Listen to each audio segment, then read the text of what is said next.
నా పల్లెటూరు, ఇదే నా తల్లిగారు.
నమస్తే మిత్రులారా, నేను మీ జనం TV Shankar. Morning walk with sarpanch అనే ప్రోగ్రాంలో యాదాద్రి భువనగిరి జిల్లా యాదగిరిగుట్ట మండలం కమటంగూడెం అనే గ్రామంలో మనం ఇప్పుడు ఉన్నాం.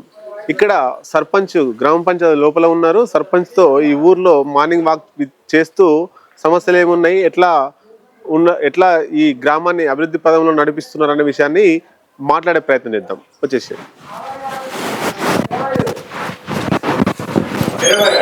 ఓకే, ఇప్పుడు మార్నింగ్ వాక్ విత్ సర్పంచ్ ఈ కమటంగూడెం గ్రామంలో సర్పంచ్ ఉప్పు శ్రీరాములతో ఉన్నాం. అన్న నమస్తే. ఇక్కడ ఈ గ్రామ పంచాయతీకి సంబంధించి గ్రామ పంచాయతీలో కూర్చున్నాం ప్రస్తుతానికి. ఇప్పుడు మనం మార్నింగ్ వాక్ చేసే ముందు ఈ గ్రామ పంచాయతీ స్థితిగతులు తెలుసుకుందాం. సర్పంచ్ గారు, ఈ ఊరు మొత్తం జనాభా ఎంత ఉంది? మొత్తం జనాభా 600 చిల్లర ఉంది. 600 చిల్లర మొత్తం జనాభా. ఓట్లు ఎన్ని ఉన్నాయి? 409 ఓట్లు ఉన్నాయి. ఈ వార్డులు ఎన్ని సంఖ్య? 8 వార్డులు ఉన్నాయి. మొత్తం 8 వార్డులు. ఓకే, అంటే మీరు పోటీ చేసింది ఏ పార్టీ నుంచి పోటీ చేసి గెలుపుతున్నారు? కాంగ్రెస్ పార్టీ నుంచి గెలుపుతున్నారు. అంటే అప్పుడు టీఆర్ఎస్ హవా ఉంది కదా, ఉన్నాగానే నా పార్టీని బట్టి కాంగ్రెస్ పార్టీ నుంచి పోటీ చేసి గెలిచిన. ఓకే, ఈ 8 వార్డులలో మీ పార్టీ అంటే మీ ప్యానల్ ఎన్ని గెలిచింది, ఎదుటి ప్యానల్ ఎన్ని గెలిచింది? నా ప్యానల్ 3 వార్డు గెలిచింది. ఓకే, ప్యానల్ 5 వార్డు గెలిచింది. ఓకే, 5 వాళ్ళు గెలిచారు. మొత్తం మీద సర్పంచ్ గా మీరు ఎన్నికయ్యారు. అప్పుడు కాంగ్రెస్ పార్టీ హవా లేనప్పుడు మీరు ఎన్నికయ్యారు. ఓకే, మిగతా విషయాలు మనం మాట్లాడుతూ ఓకే, మనం ఇప్పుడు శ్రీరామన్నతో ఉన్నాం. ఊర్లో ఏమేమి అభివృద్ధి జరిగింది అనేటువంటిది తెలుసుకుందాం. అన్న, ఇది స్కూల్ ప్రాంతం కదా? స్కూల్ ప్రాంతం. ఈ స్కూల్ ప్రాంతంలో మనం ఇక్కడ చూస్తే నీటి శుద్ధీకరణ అంటే వాటర్ ప్లాంట్ ఉంది. వాటర్ ప్లాంట్ మీరున్నప్పుడే కట్టిరా? ఇది నేనే కట్టినా, నేను వచ్చిన తర్వాత కట్టినా. మీరు వచ్చినప్పుడే? అంటే దీని దాత ఎవరు? దాదా మా ఎమ్మెల్యే ఇప్పుడు ప్లాంట్ మొత్తం ఆయన డొనేట్ చేసిండు. ఆయన వ్యక్తిగతంగా డొనేట్ చేసిండు. మేము ఒక పార్టీ కాబట్టి నేను గెలవగానే వాటి తీసుకొచ్చిన. అంటే మీరు ఆయనకు ప్రపోజ్ చేశారా మా ఊర్లో ఇట్లా చేసిన? చేస్తే ఏమన్నా ఇచ్చిండు, కావాలనుకుంటే ఇచ్చేసిండు. వచ్చి ఓపెన్ చేసి వచ్చిండు. షెడ్ నేను కట్టినా. అంటే ఈ వాటర్ ప్లాంట్ ఎమ్మెల్యే గారు ఇచ్చారు. షెడ్ నేనే కట్టినా. సుమారు ఎంత ఖర్చు? 1,20,000 అయింది.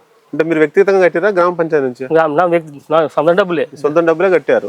అంటే ఎందుకు అనిపించింది మీకు వాటర్ ప్లాంట్ ఎమ్మెల్యే గారితో మాట్లాడి తీసుకొచ్చి కట్టాలని ఎందుకు అనిపించింది? విలేజ్ లో వాటర్ సమస్య పోయింది కదా, అప్పటికి 4-5 నెలల సంది ఆ పాత ప్లాంట్ కూడా ఖరాబ్ అయిపోయింది. ఓకే, విలేజ్ మొత్తం అంటే ఊర్లకు మిషన్ భగీరథ అవి ఏం వస్తాయి కానీ మా బోర్లు ఉంటే నడుస్తాయి. స్పెషల్ ట్యాంక్ లేదు, దానికి ప్రత్యేకంగా లేదు. వచ్చినప్పుడు పట్టుకోవాలి, లేకపోతే లేదు. ఖచ్చితంగా ఏం లేకుండే. అది పెద్ద సమస్య విలేజ్, నాకు వాటర్ సమస్య. ఇంకా ఇక్కడ టెంపుల్స్ ఏమున్నాయి ఈ ఊర్లో మనకు? టెంపుల్స్ అక్కడ దుర్గమ్మ టెంపుల్ ఉంది. ఓకే, ఇక్కడ ఇది టెంపుల్ అంతే, Hanuman temple. Hanuman temple. Okay, అంటే ఇక్కడ ప్రత్యేకత ఏంది? హనుమాన్ టెంపుల్ స్కూల్లో ఉంది కదా? స్కూల్లో ఉంది ఇక. స్కూల్ ఎందుకు కట్టారు? ఇది అప్పుడు మా పేరెంట్స్ మా విలేజ్ కలిసి బడి గుడి ఒక దగ్గర ఆలోచనతో ఇక్కడ ప్లేస్ కొని కట్టినాం మేము మళ్ళీ. ఓకే, బడి గుడి ఒక దగ్గర ఉండాలని అనుకోని.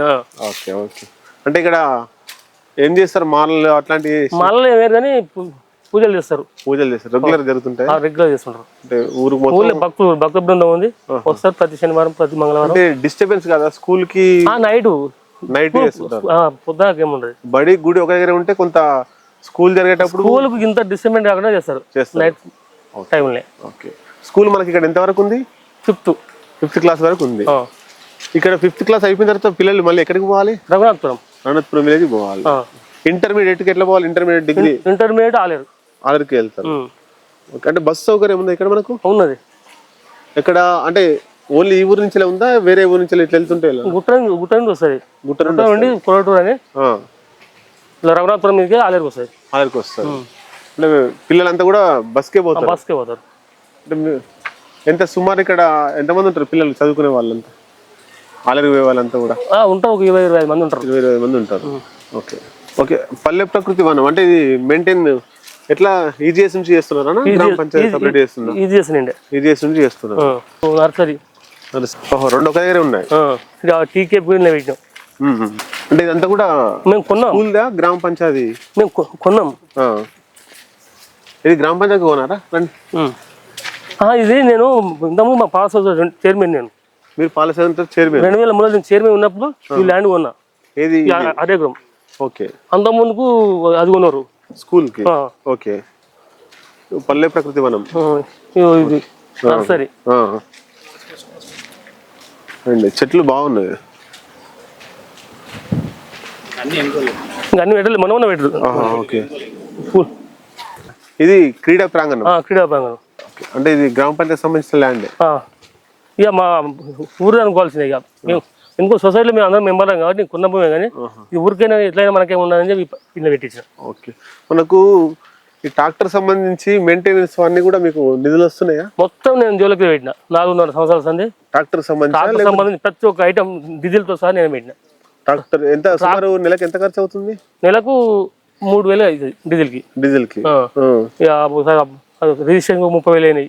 2 సార్లు ఇన్సూరెన్స్ ఒక 20,000 అయినాయి. మళ్ళీ ఒక 10,000 మనం సర్వీసింగ్ చేయించిన. అవన్నీ చేయలేదు మనం, ఇక నా సొంత డబ్బులే.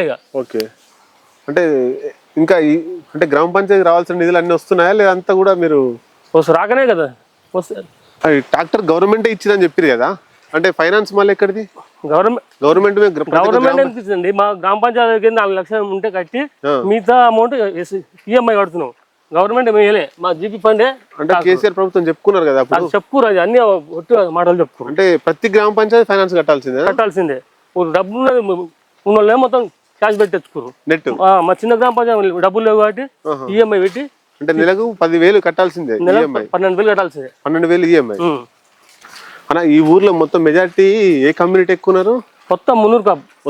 టోటల్ 98%. అంటే వేరే కులాలు ఏం లేవు ఎక్కువ? వేరే గౌడ్స్ ఉన్నాయి 2 కుటుంబాలు అంతే. 2 కుటుంబాలు తప్ప మిగతా అంతా కూడా మొత్తం ఒకటే మున్నూరు కాపే.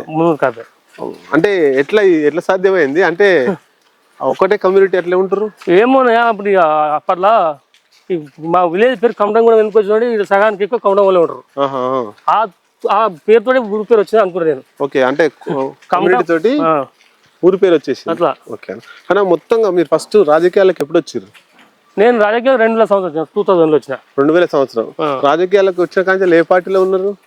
నేను కాంగ్రెస్ పార్టీ ఫస్ట్ ఏమో నేను కమ్యూనిస్ట్ పార్టీలో ఉన్నారు. ఏ పార్టీ? కమ్యూనిస్ట్ పార్టీలో ఈ ప్రజాపందలో ఉన్నారు. ఎన్ని సంవత్సరాలు చేసారు? 2-3 సంవత్సరాలు. అది మామూలు కార్యకర్తలాగా కీలకంగా వేయలేదు. 2003లో పాలసంట చైర్మన్. ఏ పార్టీ తరఫున? పార్టీ ఏం లేదు, independent party, communist party. Okay, అప్పుడు నా సొసైటీ అంటే మన మొదటిలో ఫస్ట్ మాది. నాకు ఎప్పుడు నేను ఉన్న 2-3 సంవత్సరాలు ఫస్ట్ నాకే. మా ఊరికి మెయిన్ పాల ఉత్పత్తి అనేది మొత్తం జిల్లా మొత్తం తెలుసు. అంటే మీరు కమ్యూనిస్ట్ పార్టీలో ఉన్నారు కదా, కాంగ్రెస్ పార్టీలోకి ఎందుకు రావాలనిపించింది? రాజశేఖర రెడ్డి పాదయాత్ర చేసినప్పుడు అదేదో నాకు అనిపించింది. రాజశేఖర రెడ్డి ముఖ్యమంత్రి అయినప్పుడే పార్టీలో పోయినా. కాంగ్రెస్ పార్టీ పోయిన తర్వాత ఆయన ముఖ్యమంత్రి అయ్యాడు. కమ్యూనిస్ట్ పార్టీకి వెళ్ళి కాంగ్రెస్ లో ఆయన ముఖ్యమంత్రి కాకముందుకే అంటే ఆయన ఇన్స్పిరేషన్ తీసుకురా మీరు? అంతే. ఏం నచ్చింది వైఎస్ రాజశేఖర రెడ్డి? ఆయన మాటలు, ఆయన ప్రభుత్వం, ఆయన మాట తీరే నచ్చింది. మాట తీరు నెరవేర్చుకునే నమ్మకం వచ్చింది నాకు అంతే. అంటే ఇట్లా కొంతమందిని చూసి మనం నేర్చుకుంటాం రాజకీయ నాయకులని. వైఎస్ రాజశేఖర రెడ్డి నుంచి చూసి మీరు ఏం నేర్చుకున్నారు? ఏం నేర్చుకో, ప్రజాసేవ చేయాలని నేర్చుకున్నా. ప్రజాసేవ చేయాలి, మంచి పేరుతో బతకాలి, మంచిగా 10 మంది మనం మెచ్చుకోవాలి అన్న పద్ధతి నచ్చింది. అప్పుడు కాంగ్రెస్ పార్టీలో టికెట్ వస్తుంది, కాంగ్రెస్ పార్టీ నుంచి సర్పంచ్ అయితే ఎప్పుడైనా అనుకున్నారా మీరు? నేను ఎప్పుడు అనుకోలే. ఇక నాకు ఎట్లా పార్టీ కాకుండా పబ్లిక్ సింపల్ నాకు ఉంది కాబట్టి అయినా టికెట్ కంపల్సరీ వస్తుంది నాకు తెలుసు. నేను కార్యక్రమం అప్పటి పార్టీ అధ్యక్షుడు ఊరుకు అందరు తిరిగినా, మంచి పబ్లిక్ సేవ చేసిన. ఓకే, పోటీ చేసినారు కదా అప్పుడు మొత్తం బీఆర్ఎస్ పార్టీ, అప్పుడున్నటువంటి టీఆర్ఎస్ పార్టీ గాలింది బాగా. అవునది. మీరు పోటీ చేసి గెలుస్తా అనుకున్నారా? 100%. ఎందుకు అనుకున్నారు? అప్పుడు ఎమ్మెల్యే మీ వాళ్ళు కాదు, ప్రభుత్వం మీరు కాదు. నాకు ఎవరు, నా ఊళ్ళకి ఎవరు కూడా రాలే నా కోసం ప్రచారంగా. ఆయన ఎవరు రాలే. అయినా నేను పబ్లిక్ సేవ చేసినప్పుడు పబ్లిక్ నాకు ఓట్లు వేయాలి. అంటే పబ్లిక్ గెలిపించారు, అంత పబ్లిక్ గెలిపించింది. నాకు పార్టీలు ఏం లేవు, పార్టీ ఏం లేదు, నాకు వ్యక్తిగత గెలుపు. ఓకే, ఈ 5 ఏళ్ల కాలంలో మీరు ఈ ఊర్లో పూర్తి అభివృద్ధి అయింది అనుకుంటారా? ఇంకా అభివృద్ధి చేయాల్సి ఉందా? ఉన్నది ఇంకా. అంటే 60% అయిపోయింది. మెయిన్ రోడ్ ఒకటి డాంబర్ 2 కిలోమీటర్ బీటీ రోడ్ వస్తే ఎక్కడ నుండి ఎక్కడికి? అక్కడ రోడ్ నుంచి సాధువేలి మధ్యలో ఉంది. ఓకే, ఆ 2 కిలోమీటర్ బీటీ రోడ్ నుంచి అక్కడ కలిపితే అయిపోతుంది. ఇక మా అంటే డ్రైనేజ్ అయిపోయింది మొన్ననే. సీసీ రోడ్ పెద్ద సమస్య ఏం లేదు, ఇక 70% అయిపోయింది. ఓకే, ఇంకా 30% అంటే ఒక రోడ్ ఒకటి వేయాలి, ఇంకా చిన్న చిన్న మధ్యలో కిందికి సీసీ రోడ్ వేయాలి. సీసీ రోడ్ చిన్న చిన్న వేస్తే అయిపోతుంది. ఓకే, ఈ 5 సంవత్సరాల కాలంలో మీరు ఏమన్నా ఎమ్మెల్యే మీకు సహకరించిందా? నాకు ఇప్పుడు సహకరించలే. అంటే ఫండ్ రూపంలో? ఫండ్ ఇవ్వలేదు నాకు, ఏం లేదు. 20 లక్షల రూపాయలు ఎస్డిఎఫ్ నిధులు కూడా వాళ్ళ కార్యకర్తలు తీసుకుంది. నేను తీర్మానం కూడా ఇవ్వని చెప్పిన మహేందర్ గారితో. ఇవ్వకపోతే మీ ఊరే ఖరాబ్ అవుతుంది సర్పంచ్ సాబ్. వాళ్ళ కార్యకర్తలకు ఎందుకు ఇచ్చారు మరి? సర్పంచ్ మీరు ఉన్నారు కదా, వాళ్ళ కార్యకర్తలకు ఇచ్చుకోవాలని చెప్పి ఇచ్చిన. అంటే కొంతమంది సర్పంచులు డబ్బులు తీసుకొని ఒక 10-20 లక్షలు తీసుకొని కాంగ్రెస్ పార్టీ నుంచి టీఆర్ఎస్ పార్టీ వేరు, మీ పక్క ఊరు కావచ్చు, ఇంకా వేరే దగ్గర కావచ్చు, మీకు కూడా ఆఫర్ వచ్చినట్టు మాకు సమాచారం. ఎందుకు ఆ డబ్బులు తీసుకొని ఎందుకు పోలేదు? ఎందుకు అట్లా అయిపోయారు కాంగ్రెస్ పార్టీ? అరే పోతే ఇప్పుడే ఇవ్వకపోతే తెలియదు కానీ నాకు ఆ పార్టీ నాకు ముఖ్యం. నాకు వ్యక్తిగత విలువలు ముఖ్యం, డబ్బు ముఖ్యం కాదు. ఆయన డబ్బులు ఇచ్చుకోరు అదొక నాకు కాంగ్రెస్ పార్టీ నాకు అంతే. ఇక పార్టీ మారాలని నాకు మనసు ఒప్పలే. అంటే పార్టీ మారితే విలువలు పోతే అనుకున్నా. గెలవక ముందుకు ఎట్లున్నాడు? ఇప్పుడు అట్లే ఉన్నాడా మీతో? అట్లనే ఉన్నాడు. ఇప్పుడు కొద్దిగా బిజీ ఉంటుంది కానీ అట్లనే ఉన్నాడు. అప్పుడు ఎట్లా ఉన్నాడు, ఇప్పుడు అట్లే ఉన్నాడు. ఓకే, అంటే అప్పుడు ఉన్న ఎమ్మెల్యే కంటే ఇప్పుడు ఈ ఎమ్మెల్యే బెస్ట్ అంటారా? బెస్ట్. అంటే పేదల పక్షాన పోరాడతారు, మంచో చెడు ఉందనుకోలేను, గెలిపే నేచర్ ఉంది ఆయన. అంటే ఇప్పుడు మళ్ళీ మీరు ఇక్కడ పోటీ చేసే ఆలోచనలో ఉన్నారా? ఇక నేను కాకుండా నా అనుకున్న వాళ్ళు పోటీ పెడతాయి, నాకు సరిపోతాయి. ఎప్పటికి మనమే ఉండాలని అవసరం లేదు. ఓకే, అట్లే ఇది కమ్యూనిస్టుల కంచుకోట అంటారు. ఇది ఒకప్పుడు కమ్యూనిస్టుల కంచుకోట. మరి కమ్యూనిస్ట్ కంచుకోటలో కాంగ్రెస్ జెండా ఎట్లా ఎగిరేసారు మీరు? అంటే డబ్బులు ఇచ్చి కొన్నారా? ఓటర్లని ప్రేమతో ఓటేసారు? డబ్బులు ఇస్తే ఓటేస్తారండి అందరు, ప్రేమతోటే ఓటేసారు. అన్నా మీరు కావాలన్న రోడ్ ఇదేనా? ఇదేనే. అంటే ఇది ఆలేరు రఘునాథపురం రోడ్. ఇక్కడి ఎక్కడికి కావాలంటారు మీరు? సాధువెల్లికి. ఎన్ని కిలోమీటర్ ఉంటుంది? 2 కిలోమీటర్ ఉంటుంది. 2 కిలోమీటర్లు డైరెక్ట్ సాధువెల్లికి వెళ్ళడానికి మధ్యలోకి వచ్చింది. అప్పటికి అక్కడ నుంచి వచ్చింది, మధ్యలోకి వచ్చి ఆగింది. ఈ 2 కిలోమీటర్ బీటీ రోడ్ కలిపితే ఓకే, ఊరుకు అప్పీల్ చేసి ఎమ్మెల్యేకి ఏమన్నా చేసినాం, చాలా సార్లు చేసినాం. ఇప్పుడు ఈ ఎమ్మెల్యే చేయలేదు, ఆయనకి బిజీలో ఉండగా రేపు పోయి కలిసి పోయిన ఎమ్మెల్యేకి అప్పీల్ చేసిరా? చాలా సార్లు చెప్పినాం. ఏమన్నారు వాళ్ళు? అయితే వస్తుంది కాంట్రాక్ట్ రోడ్ శాంక్షన్ అయిందని చెప్పింది. శాంక్షన్ అయింది ఉంటే ఈ 2 కిలోమీటర్ రోడ్ 10 సంవత్సరాలు ఎమ్మెల్యే ఉంది. అవును, 10 సంవత్సరాలు ఎమ్మెల్యే ఉండి 2 కిలోమీటర్ రోడ్ అడిగింది. మేము రోడ్ అడిగినాం, ఎన్నిసార్లు పోయినా ఇస్తా వస్తే అంతే అయిపోయింది. అంటే మీరు పార్టీలోకి రాలేదని ఉద్దేశంతో ఇవ్వలేదు? నాకు లేదు, ఊరికే తీయలేదు. ఊరైతే వాళ్ళ పార్టీలో కార్యకర్త ఉందిగా. అవును, నా సంతానికి నా ఇంట్లోకి ఇవ్వమంటే తప్పు. ఓకే, ఇంకో పార్టీ సర్పంచ్ ఉందా? సుమారు మీరు సర్పంచ్ కాంచెల్లి ఎన్ని లక్షల డబ్బులు మీరు వ్యక్తిగతంగా పెట్టుకున్నారు గ్రామ పంచాయతీ అభివృద్ధి కోసం? 15 నుండి 20 లక్షల దాకా పెట్టింది. 15 నుండి 20 లక్షల దాకా పెట్టిన. 20 లక్షల దాకా పెట్టారు. అంటే మీకు ఏమనిపిస్తుంది? ఈ ప్రభుత్వం పోయినసారి ప్రభుత్వంలో సర్పంచ్లకు మంచి ప్రాధాన్యత ఇచ్చిరా? ఇవ్వలే. ఓకే, సర్పంచ్ ఎన్నడూ ఏ సర్పంచ్ లేని కష్టాలు పెట్టి మేము ఉన్న పిల్లల ప్రతి ఒక్కటి పని చేయాలో డబ్బులు ఇచ్చేయలేదు. అంటే ఇక్కడ కొంతమంది అంటే మీ మీద ప్రతిపక్షాలు కావచ్చు అంటున్నారు, ఈ ఊరు కావాల్సినంత అభివృద్ధి చేయలేదు, జరగలేదు అంటున్నారు. దీని మీద మీరు ఏం కామెంట్ చేస్తారు? వాళ్ళు చూసే చెప్పాలి, ఇంకేం కాలేదు. బీఆర్ఎస్ పార్టీలే కావచ్చు ఇవాళ అంటారు ఎట్లా అలా అందుకే ఊరు వాళ్ళు మంతా ఊరు మొత్తం చేసినా మొత్తం ఉన్న నమ్మకం చేసినా కానీ వాళ్ళు నచ్చని మాట మాట్లాడతారు. అంటే మీరు చెప్పొచ్చు కదా ఎమ్మెల్యే ఇవ్వలేదు కదా. ఎమ్మెల్యే ఇవ్వాలి చెప్తా, మరి వాళ్ళు అడిగేటోళ్ళు కూడా అట్లా అడగద్దు కదా. మన ఎమ్మెల్యే ఇచ్చేదా, మన ఎమ్మెల్యే తనేం చేస్తారు అనుకోవాలి వాళ్ళు కూడా. అంటే వాళ్ళు ఆరోపణ చేస్తారంట అభివృద్ధి జరిగినా కూడా చేస్తారు. ఇక చేసి అనలే కానీ సరే అంటారు, అనవచ్చు. మాకు నచ్చినోడు అంటారు అన్నమాట. ఇది నా గ్రామ పంచాయతీ ఇదేనా? సో ఇది కొత్త నూతన గ్రామ పంచాయతీ భవనం. ఇది అంటే ఏ నిధుల కింద తీసుకొచ్చారు? ఎన్ఆర్ఈజిఎస్. ఎంత దీని ఎస్టిమేషన్ ఇట్లా ఎంత? 20 లక్షలు. 20 లక్షలు. అంటే మీరున్నప్పుడే గ్రామ పంచాయతీ కట్టాలనుకున్నారు? అనుకున్నారు. మళ్ళీ కూర్చుంటారా మరి గ్రామ పంచాయతీలా? సరే ఎట్లుంటుందో భవిష్యత్తు. ఓకే, అంటే మీరు ఈ గ్రామ పంచాయతీ అంటే సహకారం, ఎమ్మెల్యే సహకారం ఏం లేదు? ఫండ్ ఎమ్మెల్యే సహకారం ఏం లేదు. అంటే నిజంగా ఎమ్మెల్యే మీకు సహకరిస్తే ఇంకా ఊరిని ఇంకా చాలా అభివృద్ధి చేసే వాళ్ళు ఏమన్నా? ఈ పీరియడ్ మొత్తం కంప్లీట్ మొత్తం మీరు అనుకున్న అన్ని గ్రామ పంచాయతీ కార్యాలయం కావచ్చు, బీటీ రోడ్ కావచ్చు, ఇంకా సిసి రోడ్లు కావచ్చు. అంటే ఏం ఆమె సహకరించకుండా కూడా నేను అభివృద్ధి కొంతవరకు చేసిరు మీరు. కదా ఎస్డిఎఫ్ నిధులు 20 లక్షలు వచ్చాయి కానీ అవును గవితో రోడ్డు వెనుక బ్యాక్ సైడ్ రోడ్డు డ్రైనేజ్ అది అయిపోయింది. ఓకే, ఇంకొక 20 లక్షలు అయితే ఊళ్ళకి సమస్య ఉండదు. ఏ సమస్య ఉండకుండా రోడ్డు ఒక 20 లక్షలు అయితే మొత్తం అయిపోతుంది. మీ ఎంపీ ఉండు కదా, అడిగి ఎప్పుడైనా ఎంపీ ఫండ్ ఇట్లా అడిగినా ఇస్తా చెప్తా అన్నాడు కానీ నేను పోలేదు. ఓకే, అంటే పెద్ద దూరమే. అవును, స్థానిక ఎమ్మెల్యే చేస్తే ఊరుకు అది ఉంటుంది. Okay okay. ఇక్కడ ఎంపీ గారు రాగానే ఫస్ట్ గెలవగానే మా ఊరుకు 50 లైట్లు ఇచ్చిండు. ఓకే, లైట్ వేసినాం అంటే ఎంపీ నిధుల కింద. మొత్తంగా ఎన్ని పార్టీలు ఉన్నాయి ఈ ఊర్లో? అన్ని పార్టీలు ఉన్నాయి సుమారుగా. అంటే ప్రధాన పార్టీలు కాంగ్రెస్, బీఆర్ఎస్, బీజేపీ ఉంది ఇక్కడ. ఓకే, అంటే ఈ ఎలక్షన్ల వరకు ఉంటారా మీరంతా పార్టీలని? ఎలక్షన్లు అయిపోయినా కూడా అట్లా కక్షతో ఉంటారా ఈ ఊర్లో? ఏం లేదు, కలిసిమెలిసి ఉంటాం. ఎలక్షన్లు అయిపోయినాక అంతా కలిసే ఉంటాం. ఆ ఎలక్షన్ మూమెంట్ నీ పార్టీ నా పార్టీ అంతే. ఎలక్షన్ల వరకే కొంత రాజకీయాలు అంతే. మళ్ళీ తెల్లారైందని మళ్ళీ అంతా కలిసి ఉంటాం ఒకటే. ఓకే, మొన్న ఎమ్మెల్యే ఎలక్షన్లు వచ్చినాయి కదా, ఇక్కడ ఓట్లు మొత్తం ఎన్ని? 409. 409 ఓట్లలో కాంగ్రెస్ పార్టీకి ఎన్ని వచ్చినాయి, బీఆర్ఎస్ పార్టీకి ఎన్ని వచ్చినాయి?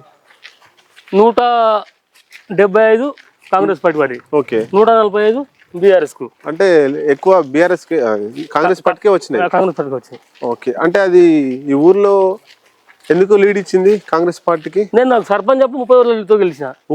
అదే 30 ఓట్లు ఎమ్మెల్యే కూడా ఇచ్చాం. అంటే కంచుకోట అంటారు కాంగ్రెస్. ఒకప్పుడు కమ్యూనిస్టుల కంచుకోట, ఇప్పుడు కాంగ్రెస్ కంచుకోట అంటారు. ఈ కంచుకోట అంటే పోటా పట్టి ఉంటాం. ఇక టీఆర్ఎస్ మేము ఉంటాం, మేము ఉండే ఉంటాయి పైన. ఇంతవరకు అయితే నేను 2 సార్లు ఎమ్మెల్యేకైనా కానీ అప్పుడు డిసెంబర్ ఓడిపోయినా కానీ మా ఊళ్ళో లీడింగ్ ఇచ్చిన. ఎంపీకి లీడింగే. ఇంతవరకు అయితే లీడింగ్ లేవు. మొత్తం మీద కాంగ్రెస్ లీడింగ్ ఉంది. బీఆర్ఎస్ గాలిలో కూడా మొన్న కూడా ఈ మొత్తంగా ఈ ఊరి జనాలకు మీరు ఏం చెప్పాలనుకుంటున్నారు లాస్ట్ గా? రాజకీయాలకు అతీతంగా ముందు పోయి ఆ ఊరిని అభివృద్ధి చేసుకోవాలి. ఊరు కమ్మడం కూడా అంటే పేరు 10 ఉండేటట్టు మంచిగా చేసుకోవాలి. ఏ పార్టీలకు అతీతంగానే ఎవరైనా కానీ ఒక్క కులం కాబట్టి ఆ క్యాస్ట్ అట్లా కాపాడుకోవాలంటే ఊరిని అట్లా అభివృద్ధి చేసుకుంటే మంచిగా ఉంటుంది నా అభిప్రాయం. ఓకే, మొత్తం మీద మనం యాదాద్రి భువనగిరి జిల్లా యాదగిరిగుట్ట మండలం కమటంగూడెం గ్రామంలో సర్పంచ్ ఉప్పు శ్రీరాములతో ఇప్పటిదాకా మనం ఈ ఊర్లో తిరుగుతూ మార్నింగ్ వాక్ చేస్తూ ఊర్లో ఉండేటువంటి సమస్యలు, అట్లాగే గతంలో చేసినటువంటి అభివృద్ధి కావచ్చు అనే ఈ అంశాల మీద మనం మాట్లాడుతూ మార్నింగ్ వాక్ చేసినాం. మరొక సర్పంచ్తో రేపు మార్నింగ్ వాక్లో మళ్ళీ కలుద్దాం. అంతవరకు నమస్తే అన్న. నమస్తే.